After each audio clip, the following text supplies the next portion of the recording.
여기까지 왔지만 되돌아보건대 많은 것들을 또 염려하고 우리 스스로 무언가를 해보려고 했던 그러한 불신앙적인 태도들도 있었습니다.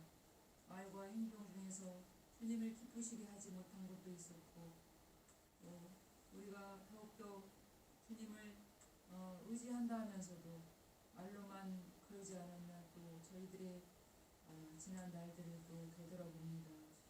우리가 연약한 육신을 가지고 있었기에 좀 더 열심을 내어 기도하지 못하고, 또 정말 말씀을 늘 사모하지 못한 그러한 허물을 저희들이 또 발견합니다. 하나님, 그럴지라도 하나님께서는 늘 지금까지 함께 하시고 우리 안에 함께 하심으로 저희 성도들이 올해도 하나님 은혜 가운데 지나온 것을 또 인하여 감사를 드립니다. 어떤 형편과 모양으로든지 하나님, 저희들을 이 시간까지 하나님의 은혜 가운데 있게 하신 것을 또한 감사를 드립니다. 아버지 하나님, 우리가 이제 몇 시간이 또 지나면 또 새해를 맞이합니다.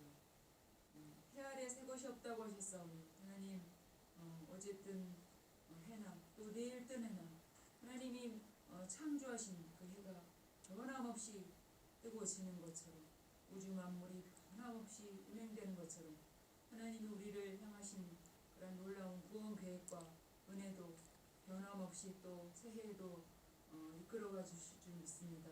하나님, 그런 믿음을 저희에게 주심으로 인하여서 또 새해를 저희들이 겸허한 마음으로 또 맞이합니다. 하나님 아버지, 우리에게 더욱더 참 새해에 저희들 다 하지 못한 그런 모든 것들을 새해에는 하나님의 뜻대로 살고자 또 다짐하고 저희 이웃들을 위해서 저희들이 기도하는, 또 우리가 무언가를 해서가 아니라 하나님 마음에 합한 자들로 온전히 설 수 있는 또 새해가 되도록 저희들 다짐하오니, 이 시간 하나님께서 이 예배를 저희들이 받아주시고 우리 적은 수가 모였지만 이 안에 주의 놀라우신 은혜가 임하여 주시옵소서. 하나님 아버지, 우리 주은희 교회 사랑하는 성도들, 또 자손들, 많은 가족들이 있습니다. 복음 안에 함께 이렇게 예배해야 되지만 그러지 못한 가족도 있고, 또 멀리 또 있는 가족들도 있습니다. 하나님 아버지, 모든 그러한 주님께서 형편을 아시오니 우리가 간절히 원하고 기도하는 것들이 하나님 떨어지지 않고 다 열매 맺는 또 새해가 되도록 하나님 우리에게 큰 은혜를 더하여 주시옵소서. 이 시간도 모든 것을 감사드리며 예수님 이름으로 기도합니다. 아멘. 하나님 말씀 마태복음 2장입니다. 마태복음 2장 1절부터입니다. 마태복음 2장 1절부터.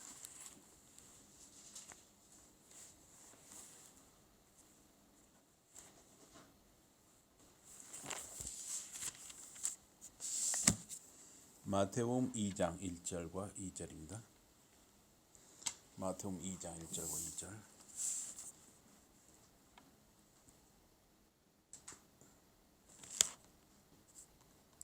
우리 한 목소리로 보시겠습니다. 시작. 마태복음 2장 1절과 2절. 시작.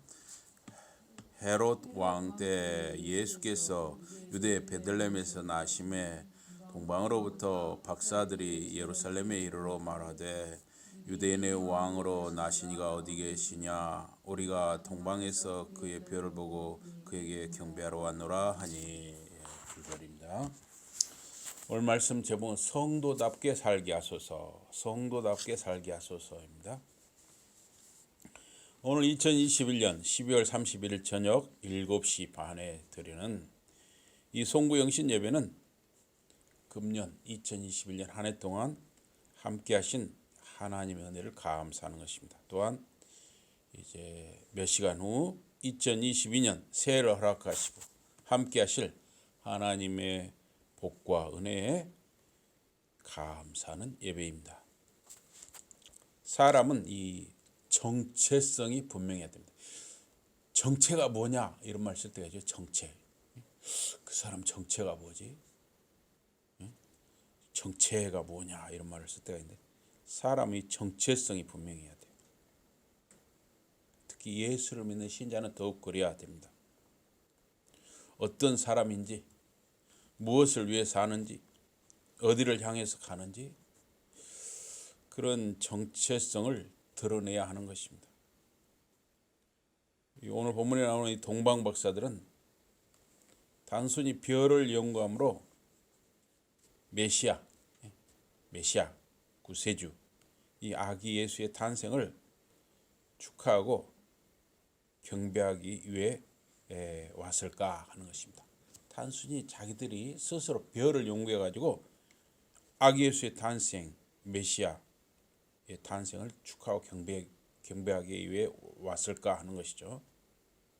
이 동방 박사들은 지금의 이 이라크 지역에 두 강이 있어요.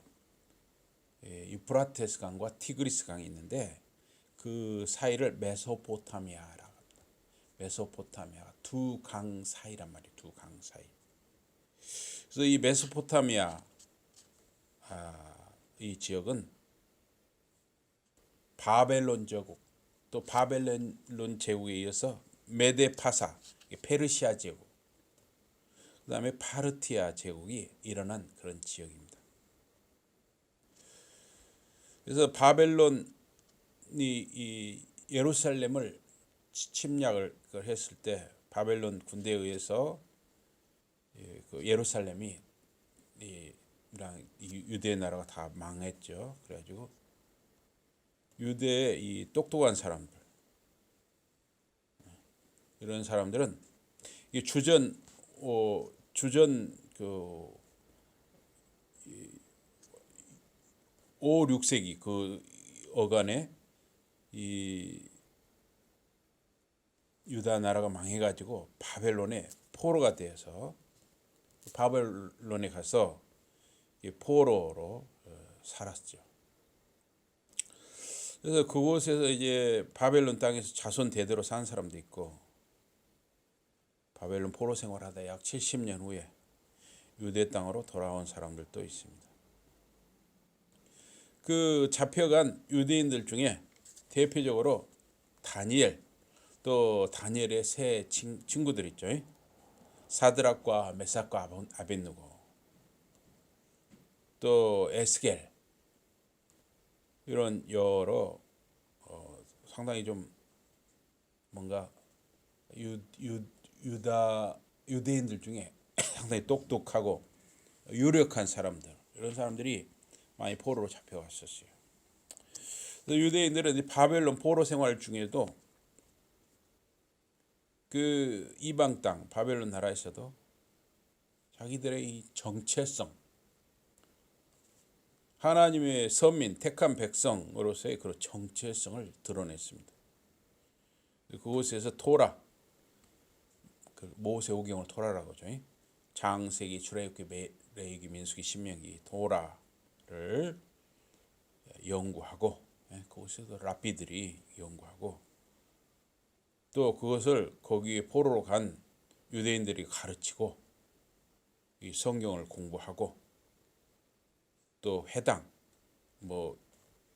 그 아주 번듯한 회당은 아니겠지만 어쨌든 그 가정집에서라도 모여가지고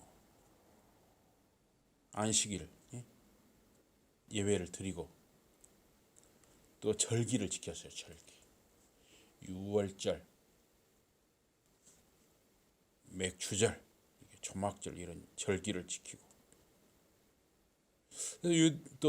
또 이제 아이가 태어나면, 남자아이가 태어나면 낳은 지 8일 만에 또 할례를 주고, 이렇게 유대인들의 이 삶, 그들의 신앙을 그 포로로 잡혀가서도 그대로 이어간 것이죠. 그래서 이 바벨론 나라 그 지역에 있어서 살면서, 야, 유대인들은 뭔가 우리하고 좀 사는 게 좀 틀리다, 관심을 가졌을 거 아닙니까? 그래서 그런 유대인들의 삶과 신앙에 관심을 가진 사람들에게 유대교를 전한 것이죠. 그래서 그 유대인들을 통해서 유대인의 그 메시아 사상, 언젠가는 메시아라 말하는 구세주란 말이에요. 구세주가 온다 이게요. 구세주가 그러한 사상을 메시아 사상을 그 바벨론 지역 사람들에게 전했다 는 것입니다. 유대인들이. 그래서 여기 오늘 본문에 여기 있는 이 예루살렘까지 찾아온 이 동방 박사들은 그렇게 대대로 수백 년에 걸쳐서 대대로 그런 유대인들의 메시아 사상을 전해들은 사람들이 바로 이 동방 박사들이라고 볼 수 있는 것입니다. 그래서 그런 배경 역사를 생각하면서 오늘 본문을 살펴야 하는 것입니다. 그래서 이 탄생하신 그리스도, 아기 예수께 대한 반응은 많이 달랐습니다. 동방 박사들과 이 헤롯 왕은 대조적인 반응을 보였습니다. 그래서 여기 2장 마태복음 2장 1절에 12절은 동방 박사들이 아기 예수께 찾아와서 경배하는 것을 그렸습니다. 또 2장 13절에서 23절은 헤롯 왕의 분노를 그렸어요. 헤롯 왕의 분노.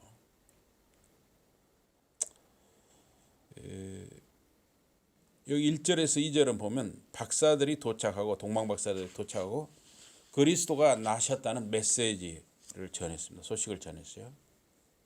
그러면서 이 동방 박사들이 유대인의 왕이 유대 땅 어디서 나셨는가를 물었습니다. 그래서 이 동방 박사들이 멀리 이 메소포타미아 지역에서 이 직선거리로는 예루살렘에서 거기 그 메소포타미아 거기까지 약 직선거리로는 약 800km지만은 이 꼭 직선거리가 아니잖아요. 사람이 다니는 길은 한 1,500km 가까이 된다고요. 1,500km. 어마어마한 멀죠. 이 서울서 목포까지 하면 모르겠어요. 약 400km 되려나? 그러면 1,500km면 3배가 넘는 거리잖아요. 3배가 넘는. 근데 비행기도 없고 자동차도 없고 대개는 낙타나 이런 걸 탔겠죠. 이거 굉장히 오랜 시간에 걸쳐서 찾아온 것입니다.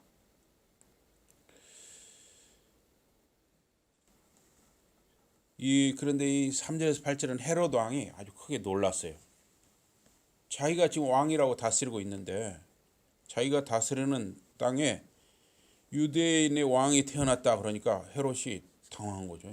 아니 내가 왕인데 무슨 유대인의 왕이 태어났느냐. 헤롯 왕의 입장에서는 그랬을 거 아니에요. 그래서 9절에 12절은 별의 인도를 받은 박사들이 아기 예수님께 경배한 모습이 그려졌습니다. 그래서 1절에 보니까 헤롯 왕 때 예수께서 유대 베들레헴에서 나심에 동방으로부터, 여기 동방은 어디 이렇게 무슨 이쪽 중국이나 이런 쪽이 아니라 거기 이라크 지역, 지금 이라크 지역을 동방이라고 합니다. 동방으로부터 박사들이 예루살렘에 이르러 말하되, 그래서 예수님이 태어나신 후에 동방 박사들이 왔던 것입니다. 그래서 유대 이 베들레헴에서 예수님이 나셨습니다. 이 유대 베들레헴은 예루살렘에서 남쪽으로 약 5마일, 1마일은 약 1.609km거든요. 그러니까 약 9km 정도. 예루살렘에서 남쪽으로 약 9km 내려가면 베들레헴이 있어요. 거기서 예수님이 태어나셨거든요. 그런데 사무엘 선지자가 하나님의 분부대로 다윗에게 기름 부은 곳이 바로 베들레헴이에요. 사무엘상 16장에 보면 이것은 하나님이 다윗을 사울 대신 왕으로 세운다는 그런 선언적 의식으로 사무엘이 다윗에게 이 기름을 부었던 것이죠. 되게 감람유를 부은 것 같아요. 뿔에 이렇게 담아가지고. 그래서 다윗이 이스라엘의 왕으로 기름 부음 받은 것이 바로 베들레헴이었다는 것이에요. 그런데 예수님께서 유대인의 왕으로 태어나신 것이 또 베들레헴이에요. 참.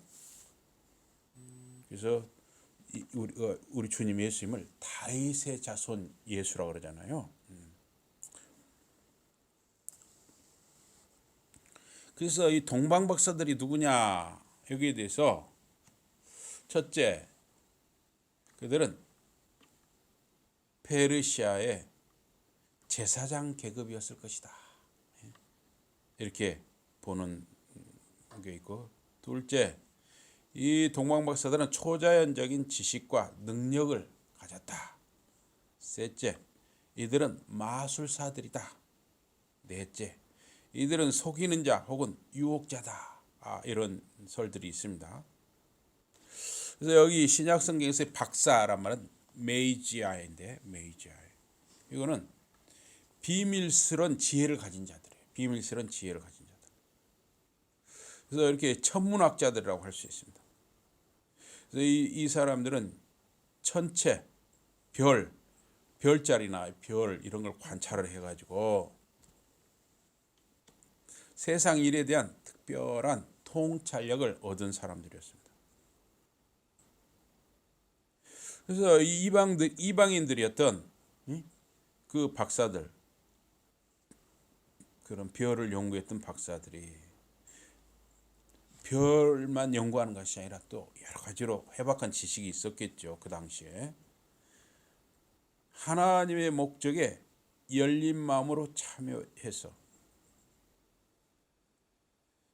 1500km 가까운 먼 거리를 거의 목숨을 걸고 찾아왔다고 할 수가 있어요. 왜냐하면 중간에 어떤 일이 생길지 모르잖아요. 강도를 만날 수도 있고, 그것도 지금처럼 비행기나 차를 타는 것도 아니고 목숨을 걸고 왔다고 봐야죠. 그래서 새로이 탄생한 유대인의 왕을 간절히 영접하고 경배하기 위해서 아마 이 옛날에 서울에서 이렇게 목포까지 가는데 한 달 이렇게 걸렸다 하거든요. 그러면 1500km를 왔다고 해보세요. 아무리 뭐 낙타를 탔니 뭐를 했더라도 그러면 6개월, 아마 1년 가까이 걸렸을 거예요. 1년. 얼마나 어려운 길이었겠습니까? 거기를 아기 예수, 유대인의 왕을 찾아온 것이죠. 유대인의 왕 아기 예수를 찾아와서 경배하기 위해 찾아왔다는 거예요. 얼마나 대단한 겁니까? 이 동방 박사들이 받은 메시아 구세주 왕에 대한 이 지식은 아까 말씀드린 대로 이전에 바벨론에 포로로 갔던 유대인들을 대대로 수백 년 동안 대대로 이렇게 자손 대대로 접촉을 해서 얻은 지식으로 볼 수가 있는 것입니다. 그래서 이사야서 60장 3절에 보면은 열방은 내 빛으로 열왕은 비치는 내 광명으로 나오리라 그랬습니다. 열방은 내 빛으로 열왕은 비치는 내 광명으로 나오리라. 예. 그래서 이 이사야 60장 3절에 열방은 내 빛으로 열왕은 비치는 내 광명으로 나오리라 하는 이 이사야 선지자 예언은 중의적이에요. 중의적이라는 말은 뜻이 겹쳐 있다는 것이죠. 뜻이. 그래서 당시 페르시아 고레스 왕의 칙령을 받고 에스라 등 일부 유대인들이 예루살렘에 돌아와서 성전과 도시를 재건하는 일을 했습니다. 그 일에 예루살렘 주변 일부 팔레스틴 지역 사람들과 왕들이 협조했을 수 있죠. 그런 의미에서 열방은 내 빛으로 열왕은 비치는 내 광명으로 다가오리라 이렇게 예언했을 수도 있고, 또한 아기 예수님의 탄생 무렵에 이렇게 동방 박사들이 찾아온 일도 이 열방은 내 빛으로 열왕은 비치는 내 광명으로 나오리다, 이 이사야의 예언과 연계해서 생각해 볼 수가 있는 것이죠. 그래서 보면 그 동쪽에서 그랬어요. 그 동쪽에서 왔다는 거죠. 이 동쪽이 어디냐 하는 거죠. 이건 이제 학자들이 이렇게 한 네 가지 가능성을 봅니다. 아까 말씀드린 대로 그 동쪽, 그 메소포타미아 지역은 지금 이라크 지역인데, 전에는 그 메소포타미아 지역에서 바벨론 제국이 일어났고, 바벨론 제국에 이어서 메데 파사 페르시아 제국이 일어났고, 페르시아 제국에서 파르티아 제국이 일어났는데, 그래서 그 동쪽의 사람 말은 파르티아 또는 바벨론 또는 아라비아 또는 애굽 이렇게 보는데, 아마 이 파르티아가 바뀌었죠. 지금의 이라크죠. 그러니까 바벨론에 의해서 페르시아에 의해서 파르티아. 그래서 이 동방 박사들은 이전에 유대인들과의 접촉을 통해서 메시아에 대한 왕의 지식을 이렇게 가졌고, 거기에다가 자기들이 또 스스로 별자리를 연구를 한 것이죠. 그래서 이 유대인 공동체가 이 페르시아 지역, 바벨론 페르시아 지역이라는 또 아라비아라든가 여러 군데 유대인들이 흩어져서 사는 유대인 공동체가 그 각지에 흩어져 살면서 그들이 자기들의 유대인으로서 여호와 하나님을 경배하고, 또 그러한 자기들의 신앙, 메시아 사상 이런 것을 그 주변 사람들에게도 전했다 하는 것입니다. 그래서 이 바벨론 바벨론 포로는 주전 587년 유다 왕국이 멸망하면서 바벨론의 포로로 잡혀간 그것이었죠. 그래서 여기 다니엘서 2장 48절에 보면, 왕이 이에 다니엘을 높여 귀한 선물을 많이 주며 세워 바벨론 온 도를 다스리게 하며 또 바벨론 모든 박사의 어른을 삼았다 그랬어요. 그러니까 다니엘의 비록 자기 나라 유다 나라가 망해서 포로로 잡혀갔지만, 다니엘이라든가 다니엘의 세충이라든가 많은 유대인들이 이 바벨론 나라, 그 나라에서 인정을 받은 거예요. 인정을 받아서 아주 고위직에 오른 거예요. 지금으로만 국무총리라든가 장관이라든가 이런 높은 자리에까지 올라간 것입니다. 유대인들이 이렇게 이방 나라에서 인정을 받았던 것이죠. 또 다니엘서 5장 11절에도 보니까 왕의 나라에 거룩한 신들의 영이 있는 사람이 있으니, 신들의 영, 이게 그 이방 사람들이 하는 말이죠. 그러니까 이거는 거룩한 하나님의 영, 성령을 받은 사람이 있으니, 그리고 다니엘을 가리키죠. 곧 왕의 붙인 때에 있던 자로서 명철과 총명과 지혜가 있어 신들의 지혜와 같은 자라. 왕의 붙인 느부갓네살 왕이 그를 세워 박수와 술객과 갈대아 술사와 점장의 어른을 삼으셨으니, 바로 여기서도 다니엘을 가리켜요. 이 다니엘이라는 분은 너무나 참 훌륭한 분이에요.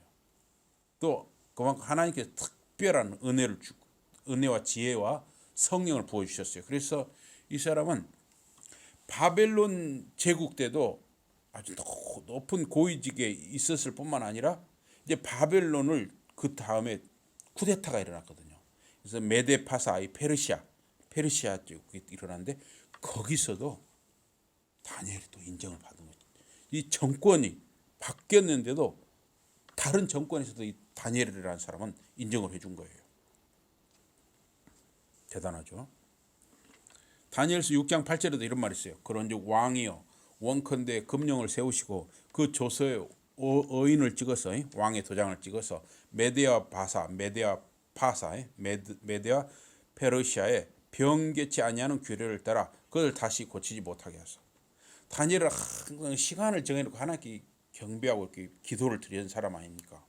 그런데 다니엘이 아주 높은 자리에서 이렇게 있고 그러니까 얼마나 시기하는 사람들이 많겠어요. 특히 자기 나라 사람도 아니고 유대인인데 유대인이 와서 그렇게 하니까 얼마나 시기가 나겠어요. 그런 말 있잖아요. 굴러온 돌이 박힌 돌 빼내다 이런 말 있죠. 이게 다 이 시기 질투에서 하는 말이거든요. 그러다 보니까 유대인이 다니엘을 음해하고 죽이려는 사람들이 많아요. 그런 속에서도 다니엘이라든가 이 유대인들이 자기들의 신앙을 꿋꿋하게 지키면서 이렇게 또 자기들의 신앙을 궁금해하는 사람들에게 그런 메시아 사상, 메시아 신앙을 심어줬다는 것이죠. 그래서 여기 이 동방박사들, 이 별을 연구했던 이 천문학자들이 이 동방박사들에까지 수백 년에 의해서 이렇게 전해줬고, 이 동방박사들이 유대인의 왕, 이 구세주가 나셨구나. 우리가 꼭 가서 우리가 경배를 드려야겠다. 그래서 약 1,500km 가까운 그 먼 거리를 찾아왔다는 거예요. 대단한 이야기예요. 그들은 유대인의 메시아 왕의 탄생을 축하하고 경배하기 위해서 그 먼 길을 왔습니다. 죽을 힘을 다해서 목숨을 걸고 온 거예요. 그리스도 아기 예수를 만나기 위해서 온 것입니다. 그래서 이 절을 보니까 유대인의 왕으로 나신 이가 어디 계시뇨?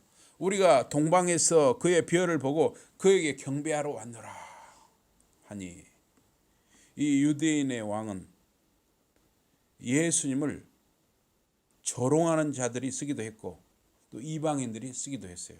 이 동방박사들은 유대인의 왕으로 나시니가 어디니 했을 때, 유대인 왕 했을 때는 조롱하는 말은 아니었겠죠. 그 먼 길을 찾아왔는데 정말 존경하는 마음으로 유대인의 왕을 찾아왔겠죠. 그러나 그 당시 유대인들이 로마 제국의 식민지였잖아요. 그래서 마태복음 27장 11절에 이런 말이 있어요. 예수께서 총독 앞에 섰음에 총독이 물어 가로되 내가 유대인의 왕이냐? 예수께서 대답하시되 내 말이 옳도다. 예수님이 빌라도 총독 앞에 붙들려 갔어요.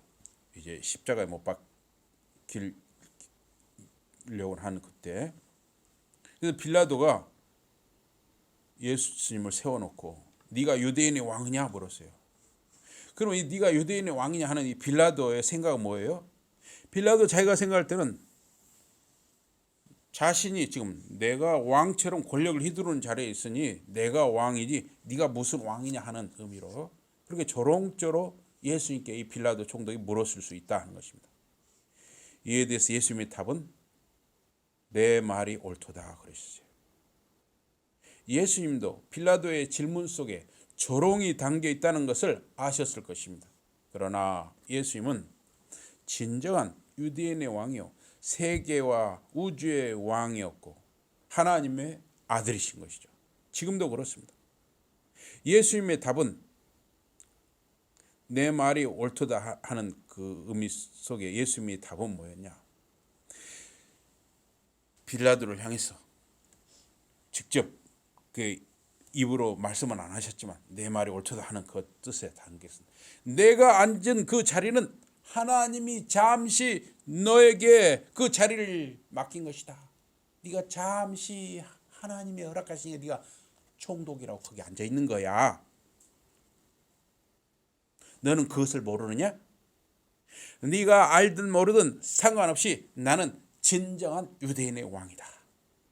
내가 몰라서 조롱조로 묻는 것이라 할지라도 나는 참된 유대인의 왕이요 하나님의 아들이다 라는 의미로 그렇게 답하셨을 것입니다.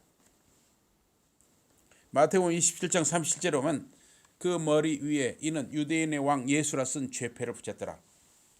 예수님이 가운데 이 십자가에 그리고 양쪽에 이 강도 양쪽의 강도들이 십자가에 딱 이렇게 십자가가 세 개가 세워졌어요.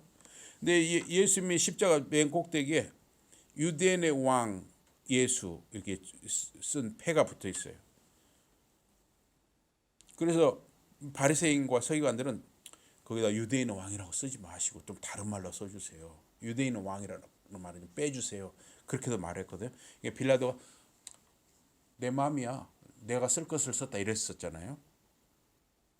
빌라도가 조롱조로 유대인의 왕 예수라고 십자가 위에 제패로 조롱조로 그렇게 썼을 수도 있습니다.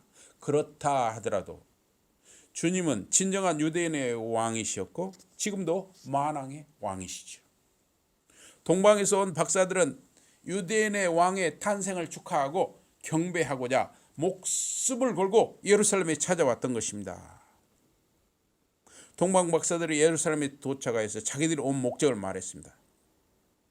헬라어로는 포로스큐네사이 아우토예요. 그를 경배하기 위하여, 그를 경배하기 위하여, 그를 경배하기 위하여 그들은 1500km 가까운 먼 길을 약 1년 정도 걸려서 여행하여 온 것입니다. 예수님은 하나님의 임재, 예수님이 오셨다는 것은 하나님이 오신 것과 같은 것이고 하나님의 아들이 나타나신 것입니다. 경배를, 모든 자의 경배를 받아야 할 분이 바로 예수님이시죠. 이스라엘의 우상 숭배, 불의, 음행, 타락으로 심판을 받아서 이스라엘 나라가 망했습니다. 유력한 사람들이 바벨론의 포로가 되어 갔고 거기에 정착해 살았습니다. 그러나 그들이 비록 포로가 되어서 이방 땅에 살았지만 그들은 바벨론 사람들에게 섞이거나 동화되지 않고 하나님의 택한 백성, 선민, 유대인의 정체성을 지켰던 것이죠. 오히려 일부 바벨론 사람들에게 유대교와 하나님과 메시아 사상을 전했던 것입니다. 오늘 우리 이 신자들, 우리 교회 이 신자들, 저와 여러분이 지금 얼마나 이렇게 교회까지도 다 물질 만능이 돈이 최고야. 사실 돈이 좋긴 좋죠. 또 돈으로 할 수 있는 일들이 너무나 많잖아요. 돈으로 할 수 있는 일 몰라 너무 많아요. 그러다 보니까 돈이 좋긴 좋은데 이 하나님을 몰라보면 참 위험한 것이죠. 돈이 좋긴 좋아요. 그러나 하나님을 몰라보면 위험한 것이에요. 여러분들이 이 돈을 사랑하고 또 돈을 이렇게 많이 벌면 좋아요. 그런데 그것 때문에 하나님을 잊어버리거나 하나님을 몰라보면 안 된다는 거예요. 유대인들도 말입니다. 그 주 70년에 로마 제국이 또 예루살렘을 또 멸망시켰잖아요. 그리고 약 2000년 동안 유대인들이 전 세계에 디아스포라에 흩어져서 방랑 생활을 했어요. 그런데 그들이 항상 가지고 다녔던 것이 있습니다. 나라를 잃은 백성으로 2000년 동안 떠돌아다녔지만 그들이 항상 가지고 다녔던 거 바로 성경책이죠. 토라, 장세기, 출애굽기, 레위기, 민수기, 신명기, 토라, 성경책, 또 탈무드 이런 책을 가지고 다녔고 그들은 어디를 갔으나 이 우리로 말하면 주일, 이 안식일을 지켰고 절기를 지켰고 이렇게 해서 자기들이 하나님의 택한 백성이라는 것을 항상 그 정체성을 지키면서 살았어요.